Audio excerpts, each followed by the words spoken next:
দুটি মার্কিন যুদ্ধবিমান ভূপাতিত করার দাবি ঘিরে নিখোঁজ পাইলটদের অবস্থান জানতে জনগণের সহায়তা চেয়েছে ইরানের রাষ্ট্রীয় টেলিভিশন। দেশটির পশ্চিমাঞ্চলীয় কোহলিগুয়ে ও বয়ার আহমাদ প্রদেশে প্রচারিত এক বার্তায় বলা হয়, শত্রুপক্ষের পাইলটদের জীবিত আটক করে পুলিশ বা সামরিক বাহিনীর হাতে তুলে দিলে পুরস্কার ও বিশেষ বোনাস দেওয়া হবে।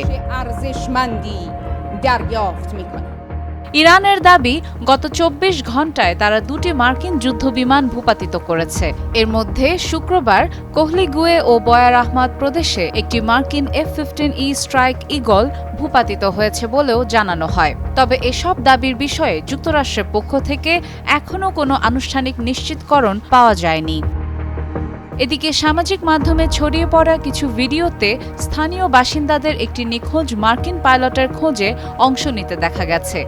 যদিও ভিডিওগুলোর সঠিক সময় ও স্থান স্বাধীনভাবে যাচাই করা সম্ভব হয়নি। কিছু প্রতিবেদনে বলা হয়েছে, মার্কিন বিশেষ বাহিনী একজন সদস্যকে উদ্ধার করেছে, তবে দ্বিতীয় ক্রু সদস্যের অবস্থান এখনও অজানা।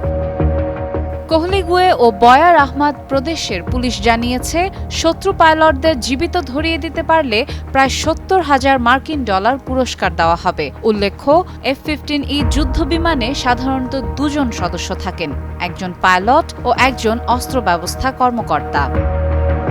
সাদিয়া ইসলাম, টাইমস টুডে।